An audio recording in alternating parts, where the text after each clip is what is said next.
Probably since Roosevelt. This What? is one of those moments. The president now just a few moments away from addressing the nation from the Oval Office.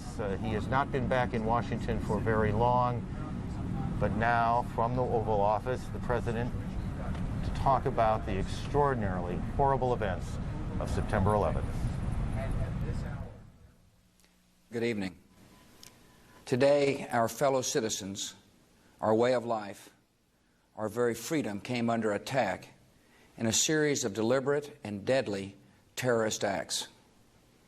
The victims were in airplanes or in their offices, secretaries, businessmen and women, military and federal workers, moms and dads, friends and neighbors. Thousands of lives were suddenly ended by evil, despicable acts of terror. The pictures of airplanes flying into buildings, fires burning, huge structures collapsing, have filled us with disbelief, terrible sadness, and a quiet, unyielding anger. These acts of mass murder were intended to frighten our nation into chaos and retreat. But they have failed. Our country is strong. A great people has been moved to defend a great nation.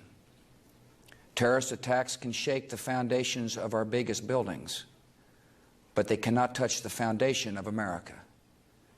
These acts shattered steel, but they cannot dent the steel of American resolve. America was targeted for attack because we're the brightest beacon for freedom and opportunity in the world, and no one will keep that light from shining. Today, our nation saw evil, the very worst of human nature, and we responded with the best of America, with the daring of our rescue workers, with the caring for strangers and neighbors who came to give blood and help in any way they could. Immediately following the first attack, I implemented our government's emergency response plans.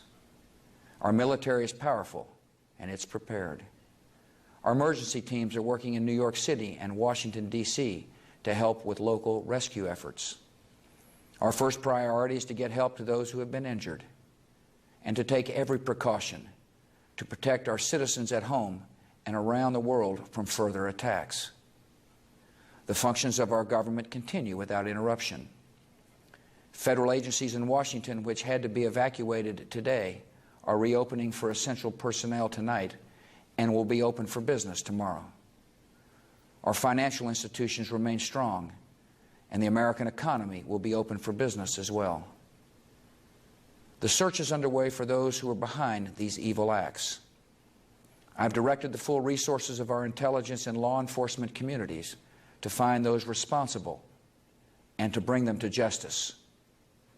We will make no distinction between the terrorists who committed these acts and those who harbor them. I appreciate so very much the members of Congress who have joined me in strongly condemning these attacks. And on behalf of the American people, I thank the many world leaders who have called to offer their condolences and assistance. America and our friends and allies join with all those who want peace and security in the world, and we stand together to win the war against terrorism. Tonight I ask for your prayers for all those who grieve, for the children whose worlds have been shattered, for all whose sense of safety and security has been threatened. And I pray they will be comforted by a power greater than any of us, spoken through the ages in Psalm 23. Even though I walk through the valley of the shadow of death, I fear no evil, for you are with me. This is a day when all Americans from every walk of life unite in our resolve for justice and peace. America has stood down enemies before, and we will do so this time. None of us will ever forget this day, yet we go forward to defend freedom and all that is good and just in our world. Thank you. Good night, and God bless America. President George W. Bush from the Oval Office tonight, almost